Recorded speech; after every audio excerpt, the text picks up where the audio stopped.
my name's Adrian Goldberg and welcome to the Byline Times podcast. The Byline Times telling you what the papers don't say, what the radio doesn't report and what the telly doesn't tell you.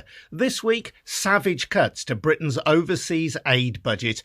We hear from the former International Development Secretary Andrew Mitchell, who in a forthright interview warns that tens of thousands of people will die as a result, not least in war-torn Yemen.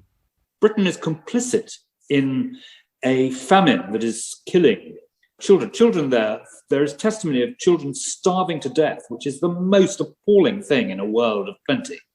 And the fact that Britain, in those circumstances, reduces this life-saving aid by 50% is quite unconscionable. And most people in Britain, faced with that, seeing the stark reality of that, would recoil from it. And I think would be appalled that the government, in their name, was reducing life-saving, life-giving expenditure in this way.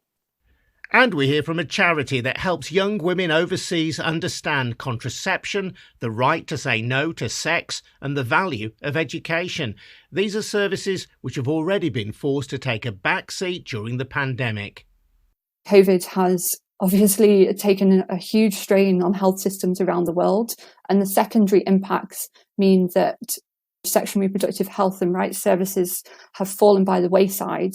And so for these cuts to come on top of that, it's just going to have an even more devastating impact. So I think it'd be fair to say we're going to see much more preventable deaths as a result of these cuts. All that to come. First, a reminder that the Byline Times can report without fear or favour because we are funded by our subscribers, people like you, and we owe no allegiance to any media mogul, to any corporate interest or to any political party. We tell it like it is, as we see it. If you want to help fund good, honest journalism, a subscription to our monthly paper, the Byline Times, costs just £36 a year. That also helps pay for this podcast, our brilliant news-breaking website, and it supports Byline TV too. You'll find more details about how to subscribe at bylinetimes.com. That's bylinetimes.com, and if you have already subscribed, thank you. Now, the Conservative MP Andrew Mitchell is rightly proud of the fact that when he was International Development Secretary, he helped ensure that the UK's commitment to spend 0.7% of its GDP on overseas aid was enshrined in law. That was in 2015 under David Cameron's coalition government. But 6 years on, Boris Johnson has reneged on that. Instead, the UK is now planning to spend just 0.5% of its GDP, which means a cut from around £14 billion a year to something closer to £10 billion a year. Now, the Foreign Secretary, Dominic Raab, is blaming the cuts on the pandemic, but as you'll hear, Andrew Mitchell is deeply sceptical of that claim. He believes the cuts are based on a callous political calculation and will lead to the deaths of tens of thousands of people in the developing world. Mitchell is no Johnny-come-lately to this cause. Way back in 2007, he launched Project Umubano, a social action project with fellow British Conservatives in Rwanda. And he told me why the Cameron government had been so keen to guarantee that figure of 0.7% of GDP. The issue that we were trying to address is this, that our world today is scarred by these extraordinary discrepancies of opportunity and wealth, which disfigure our world. And doing something about it is the great cause of our age. Why? Because we know in a way we didn't before. You know, there are no longer far-off places around the world about which we know nothing. And it goes further than that, because if you are in that belt of misery that runs from the left-hand side of Africa to the right-hand side, and you are dirt poor and living without any education or health services, yet you still know today what is happening in more prosperous parts of the world. And that is why across that belt of misery, there are 3 or 4 international terrorist organizations at work. And of course, this sort of deep, deep misery is a recruiting sergeant for listening to the terrorists' words. So doing something about these colossal discrepancies, which I described, is the great cause of our age. And What we are seeking to do is to make the world safer and less conflict-ridden, and also more prosperous. And by doing that in far-flung places, we also make Britain more safe and more prosperous. Tackling disorder and ungoverned space in Somalia, where recently there were more British passport holders training in terrorist camps than there were in Afghanistan or Pakistan, makes us safer on the streets of Birmingham and London in the UK. So that's the cause. And the point 7, which was a promise Britain made many years ago, was to say that we will take this small but significant proportion of our national income and we will dedicate it to that cause. And, British leadership in that respect has been very powerful. International development support has been going up around the world. And now, at the very point where Britain is relinquishing that leadership role and where we are going back on our word and our promises, Germany is now spending more than 0.7. The French have said that they will hit the 0.7. And of course, America is seeking, the administration is seeking to get through Congress an international development packet of $15 billion.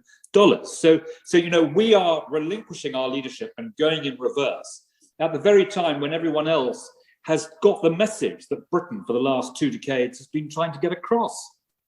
And politically, this was an important moment for David Cameron's government, of which you were part. The Conservatives keen to show a more socially liberal face and get away from the image of the nasty party, as it were. There is some truth in that, but let's be clear. When, for example, I set up this big project in Rwanda, Project Umubano, which means partnership and cooperation. I did it partly to increase the DNA of the Conservative Party, so that there were people within it. And there are now more people who came on Project Umubano in the House of Commons than there are SNP and Liberal members combined. I did it so that there was within the Tory party's DNA an understanding of what works and what doesn't work in terms of development in a very poor country. And the thing that David Cameron understood completely was that the DNA of the Conservative Party was not broad enough and wide enough to attract people to our cause. And remember, it was 23 years. It was 1992 until 2015 before the Tory party again got a majority in the House of Commons. So David realised you have to expand the DNA of the party. And, for now in the Conservative Party, we have to be careful. We don't go back and narrow that DNA, because we've already told the pro-Europeans that we're not interested in their views. We're now telling the development supporters and the internationalists that we're not interested in what they have to say. If we're not careful, we'll get back to the very problem that David Cameron wrestled with. But although the media said at the time it was all about, cleaning up the party's nasty image, then the project in Rwanda would be a one year only. In fact, it lasted for 10 years, and David Cameron meant it, and I meant it. We realised that Britain is a rich country, which has an obligation, particularly as a member of the Security Council, one of the permanent 5 members of it. We have an example to set, we have a leadership to give, and it's in our national interest as well as the people we're trying to help. As International Development Secretary, you will have seen some of these projects on the ground, and you've mentioned one in particular in Rwanda. For people who struggle to understand the value of British overseas aid, just give us a sense of what a project might look like and what it might achieve. I've never forgotten going to the northern part of Uganda, a very arid, poor place called Karamoja, where there were about 2 million people who for years and years had been on food support. And I went there and I saw a group of children lined up, probably 150 of them lined up, where the World Food Programme, helped by Britain and the British taxpayer, were seeing whether these children were acutely malnourished or not. They were all starving. They were all very, very thin and some of them were emaciated. And the way they do that, there's a sort of strap you put around their arms. And if it gets into the red zone on that strap, then they are severely malnourished. And if you catch these children before that point, you give them a peanut substance called plumpy nut. And it costs about 5 pence. And, within half an hour, they'll be running around and playing football. So if you catch them in time, it's very cheap and quick to put them right. If you go beyond that point, then they have to have a drip up, they have to be put in a clinic, sometimes for more than 5 or 6 days, and it costs about £200. So, this was a very important investigation. And I watched these kids coming forward, and it's impossible, whether or not you have children of your own, not to be deeply moved by that. And as a result, what Britain did was we combined with the World Food Programme, and we said for 3 years, in that part of the world, for 3 years, instead of spending $25 a year on feeding each of these 2 million people, we will add an extra $5. The British taxpayer will add an extra $5. And we will go there and we will try and make sure that we can irrigate the land, that we can build reservoirs, that we can have storage facilities, that we can have feeder rows. And that all this creates a paraphernalia where you then get markets and you get entrepreneurs coming in. At the end of 3 years, we'd floated more than 3/4 of that 2 million off aid and food support. It is the classic example of if you give a man a fish, you feed him. But if you teach him how to fish, he feeds himself. Now, I'm enormously proud of that initiative, which was British-led. It was joint with the World Food Programme. And it really shows you the benefit of British aid and why Britain can be enormously proud of the efforts we've made in the past and why it's so important we get back to reasserting that position of leadership as soon as we can. So in that example in northern Uganda, you think you can point to a project where the British taxpayer has made a significant, lasting contribution to people's lives? Absolutely. And the truth is that over the last 20 years, it's partly because, of course, India and China have been powering out of poverty. We have managed to lift enormous numbers of people out of the extremes of poverty. But with COVID now, we are going backwards. And in a way, that's a case for doing more, not doing less, as sadly the British government is doing. And so the government is choosing this moment to renege on Britain's commitment to deliver 0.7% of its GDP in overseas aid and instead cut it back to 0.5% of GDP, which is a cut of something like £4 billion a year. What's your reaction to that? Well, firstly, it breaks a promise that was made on the floor of the United Nations, but it also breaks a manifesto commitment that all 650 members of the House of Commons were elected on just over a year ago. But it's doing it at a terrible time as well, when the need is greater rather than less. And I would make just 2 points. The first is that the 0.7 goes up or down with the performance of our economy. So it's no good the Foreign Office saying, that in this critical economic crisis we're having to cut, because the money gets cut anyway by nearly £3 billion, because the 0.7 is 0.7 of a lesser figure. But the other thing is this, that if you make a promise and if you then don't defend it and then you allow it to disappear, it doesn't say much for our values that we support internationally in Britain. And it doesn't say much either for our respect for the commitments that we make to the electorate. What do you think it does for Britain's reputation in the world? I think that it cedes to others an area of leadership upon which Britain has been hugely respected around the world. When Mrs. May was Prime Minister and first met President Obama, he is reputed to have said to her, "Well done becoming Prime Minister, Theresa, and congratulations on standing by the 0.7. And indeed, in 2017, when the election started, an election that didn't go particularly well for the Conservative Party, I remember that one of the first promises she made was to reassert, as David Cameron had, and before him, Tony Blair and Gordon Brown, the importance of this commitment and that she would stand by it. And also for my party, never forget, the Labour Party talked about 0.7 for years, but it was actually the coalition and the Conservative Party that delivered it. And looking at some of the individual examples that are emerging now, our aid to Yemen, which is a war-torn, famine-stricken country, UK aid is cut by half to Yemen. There's a 90% cut in resolution and conflict funding. You can only wonder what the long-term impact of all that will be, not only on the countries directly affected, but perhaps here in the UK as well. Well, on Yemen, the British public approve of humanitarian aid by and large. All the polling suggests that it's the aspect, along with water and sanitation, which has been cut by 80%. in these recent reductions. Humanitarian aid is strongly approved of. And I think I am still the only European politician who's been into northern Yemen, who's been into Sada and up north to Sada and seen what is happening on the ground there in this amazingly beautiful country with quite stunning architecture.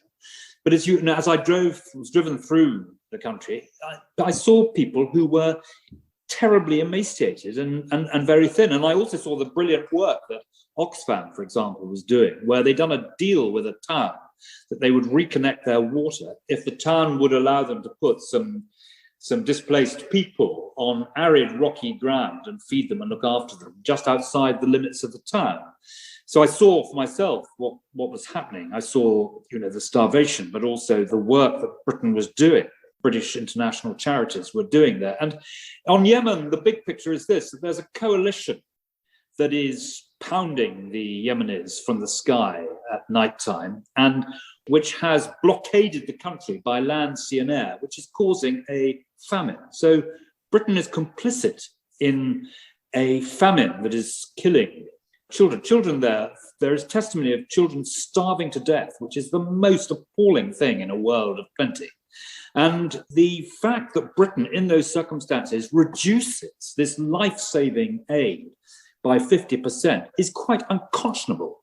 And most people in Britain, faced with that, seeing the stark reality of that, would recoil from it. And I think would be appalled that the government, in their name, was reducing life-saving, life-giving expenditure in this way. I know this is a bit of a grim question, so please forgive me, but is it possible to say how many people will die as a result of Britain's aid cuts? Well, we said from the outset, and it's an extremely conservative figure because, as we will see, it is vastly fewer than the reality. We said that this would cause avoidable death to more than 100,000 people. But there are now individual cuts which have taken place, which will almost reach that of themselves. For example, the government has made a pledge that they will increase the number of girls going to school. We want to give all girls 12 years of quality education. That's a pledge that the government has made, which I'm sure, can all support. And indeed, this week at the G7 foreign ministers meeting, a G7 pledge to increase the number of girls going to school has been announced. But what has Britain done? Britain has reduced by nearly half the number of girls that they will be funding in school. As a result of this, millions of girls will not now go to school who would have done if Britain had stuck to its commitments. So we are piggybacking, if you like, on the generosity of other G7 countries who have increased, in the way I described, the support they're giving for international development. And yet we are supposed to have the chair of the G7 and be leading. So we are absolutely not doing so. We are breaking our promises, and we are a passenger on this journey and not a leader. But secondly, we have reduced by 80% the amount of money that we are giving to water and sanitation and hygiene. And you will recall, Adrian, that at the start of this crisis, we were all encouraged to wash our hands while singing God Save the Queen to ensure that we washed them sufficiently. And we were told that hygiene, washing your hands, is absolutely critical to warding off this pernicious epidemic. And yet Britain is cutting by 80% in the heart of an epidemic, the money for water and sanitation and hygiene. And in terms of girls going to school as well, we are cutting back enormously the amount of money we spend on family planning. And that means there will be, as a result of that cut, more than 4 million unwanted pregnancies. And there will be, effectively, the result of these figures is 250,000 deaths among women and recently born children. I mean, it is the most terrible thing to do and the most terrible time to do it. And you've talked about the geopolitical consequences of all this. I know that in the Sahel region of Africa, there's been great concern about the activities of ISIS. Is reducing, or perhaps in some cases withdrawing, British aid altogether going to help ISIS? Well, what you've got in the Sahel is 300 British soldiers deployed to Mali to combat the terrorists. But also you've got a withdrawal of aid to the region. Now, sending troops down, hard power, and withdrawing soft power, and all the things that make life bearable, is simply a failure of comprehension by those who are making the policy. What you need to do is increase significantly the amount of soft power you are deploying, which will make our soldiers safer on the ground and improve the quality of life for the people who are living there, to the detriment of the terrorists' message. But otherwise, it will be easier for ISIS to portray British troops as some kind of occupying force rather than being there to help the people. The two go hand in hand, and most people, it's why you find that very senior soldiers are opposed to the government's cuts in development spending, and why, for example, Donald Trump's defense secretary, Jim Mattis, explained to the president that when you cut development aid, I have to order more ammunition. Dominic Raab, the Foreign Secretary, has said that the cuts to overseas aid are necessary, not least because of the damage caused to our own economy by COVID-19. Has he got a point? No, because every other G7 country is increasing its spending, and we are all facing the same pressures as a result of COVID. And the British economy has not been worse managed than those other countries, and therefore I don't agree with him at all on that point. And of course, I have no doubt at all that Dominic Raab will have fought like a tiger to keep the 0.7 and will not be enjoying these terrible cuts which have got to be administered. But this is a Treasury-driven cut, and it is not being done for economic reasons, because we're talking here about 1% of the borrowing to combat COVID over the last year. It's not an economic measure.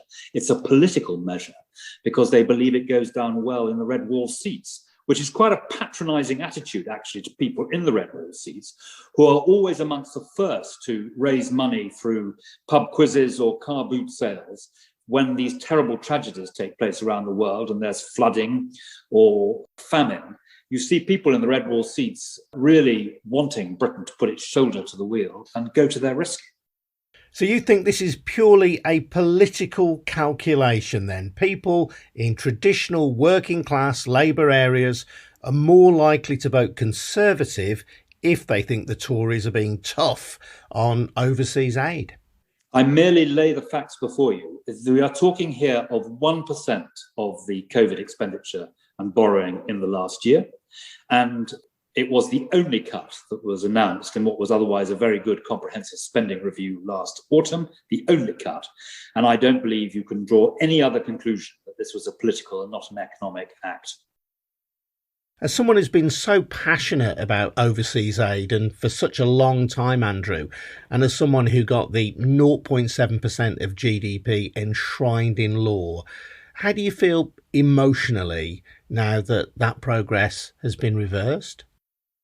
Well, it is being reversed, and I'm obviously deeply dismayed about that, because one of the proudest moments of my life in government was when the Conservative Party, in spite of the great austerity we faced in Britain back in 2010, after the financial crisis, declined to balance the books on the backs of the poorest people in the world. And we're now doing the reverse. We're balancing the books on the backs of the world's poor. And I think that is completely wrong. But the problem is that not only have we broken the promise on 0.7, we have also abolished the Department for International Development, which was not just a bunch of civil servants. It was a sort of engine room that brought together the great thinking in Britain's university about tackling poverty, the think tanks that turn that sort of theoretical academic stuff into policy, and of course the great British charities which do so much good in the poorest parts of the world. And that engine of development and reform and bearing down on the extremes of poverty has been abolished. And, don't be in any doubt, even under Mrs. Thatcher, who was not the world's greatest fan of development, there was a development department within the Foreign Office. It was called the ODA, the Overseas Development Administration. But all of that has been smashed to pieces. And the expertise is literally walking out the door as I speak. And it's a very bad day for the one key area where Britain was acknowledged as a world leader, as a development superpower. Not just about money, it's about many other things as well. And Britain was really doing good in the world, and it is that is suffering as a result of the decision that's been made. Andrew Mitchell MP, the former International Development Secretary, on the government's massive reduction in spending on overseas aid.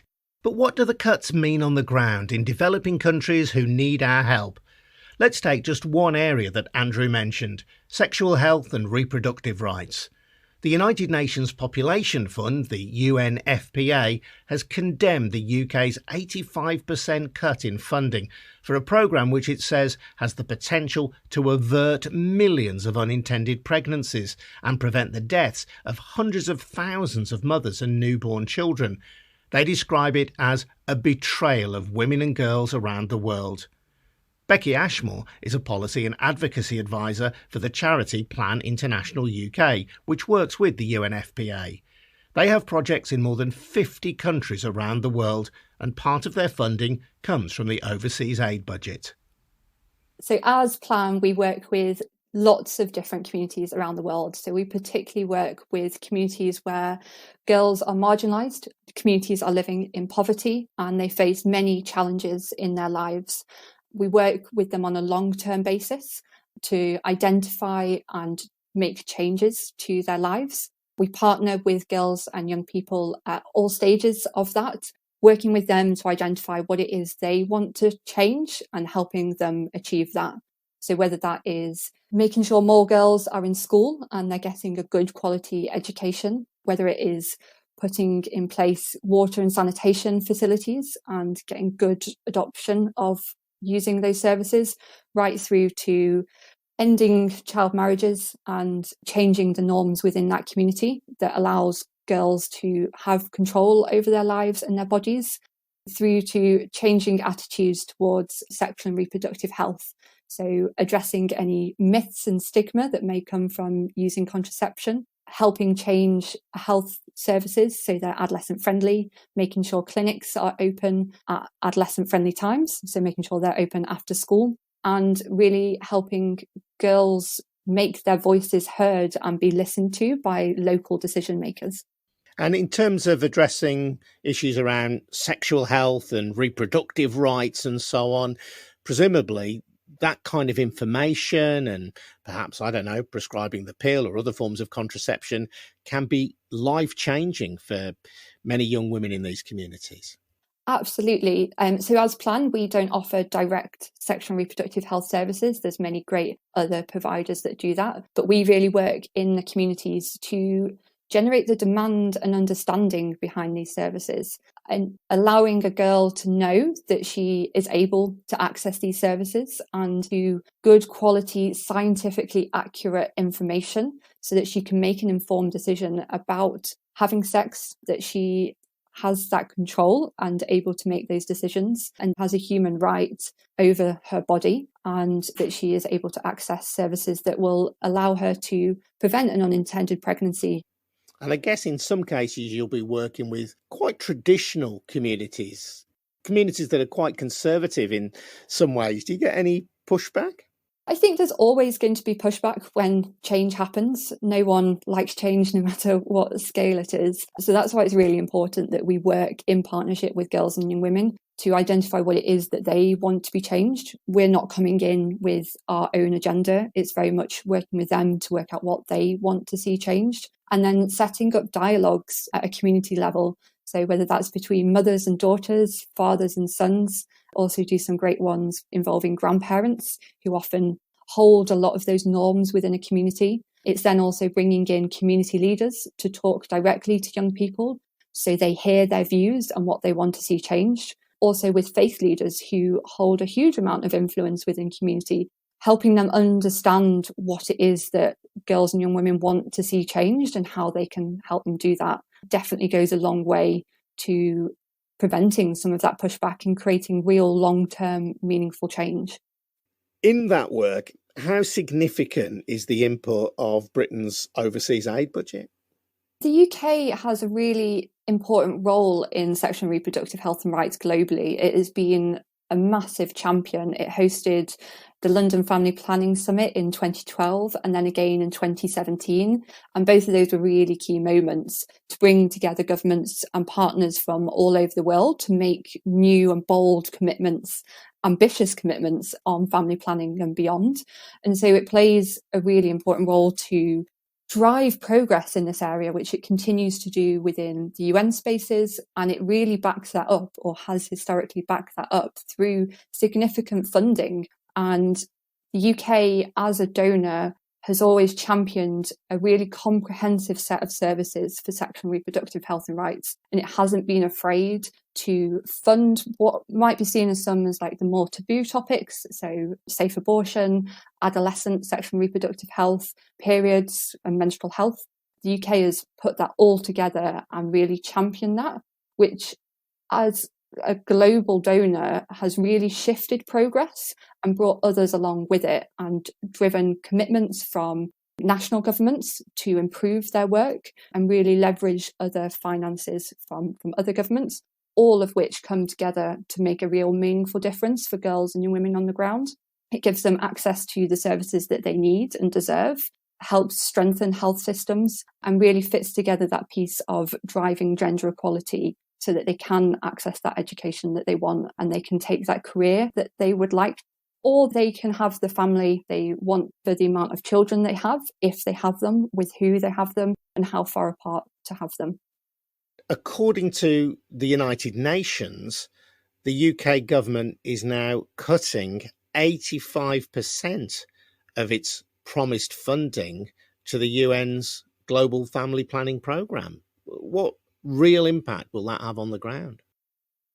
It is a shameful decision that they have made, and it's going to have a devastating impact for girls and young women. I think UNFPA have estimated that the withdrawn money, so £130 million, I think what's even worse is they're withdrawing funding which they'd committed last year. So this is a double hit. And this money would have prevented approximately 250,000 maternal and child deaths, 14.6 million unintended pregnancies, and 4.3 million unsafe abortions. Each of those stats is the life of a girl or a woman. We know for girls that unintended early pregnancies are one of the leading causes of dropout of their education. We know that education is one of the Prime Minister's personal priorities, which he openly states is his ambition to ensure more girls get a quality education. So cutting these services is going to have a direct impact on the ability of the UK to meet those targets. Girls and women not having access to the services that they need is going to mean more families will stay in poverty. They're not going to be able to break the cycle and take advantage of education or economic development opportunities. And I think the UNFPA statement makes a really bold point of when funding stops, it is women and girls that suffer, living in remote and underserved communities. Also those that are living through humanitarian crises. At the moment, there are more people displaced than there ever have been since World War II. COVID has made that so much worse. We know that COVID has obviously taken a huge strain on health systems around the world, and the secondary impacts mean that sexual and reproductive health and rights services have fallen by the wayside. And so for these cuts to come on top of that, it's just going to have an even more devastating impact. So I think it'd be fair to say we're going to see much more preventable deaths as a result of these cuts. And I asked you earlier about your own organisation. You get funding from a number of sources, but the UK government's overseas aid budget is a significant contributor to that.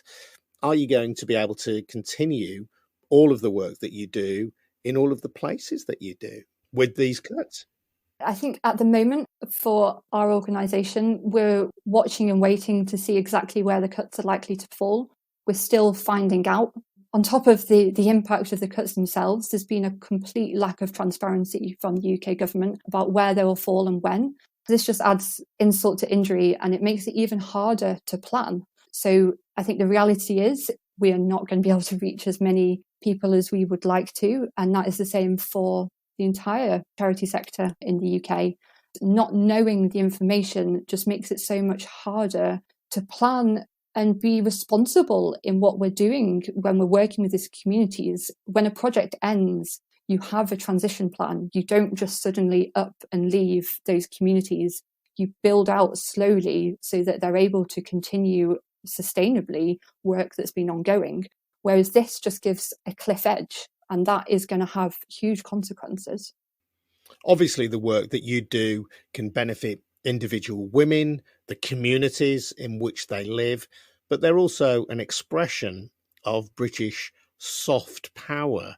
What's your observation on how Britain will be regarded in these countries and in these communities if the work that you do and other charities like you do can't continue? I think the UK is going to lose a huge amount of trust and goodwill from a lot of these countries. This commitment on UNFPA supplies, for example, was originally made by the then Secretary of State, Alex Sharma, on the floor of the UN during a high-level meeting on universal health coverage. The US administration at the time fighting progress on sexual and reproductive health and rights, and the UK stood there and made this fantastic commitment. It was the biggest financial partnership ever announced with UNFPA.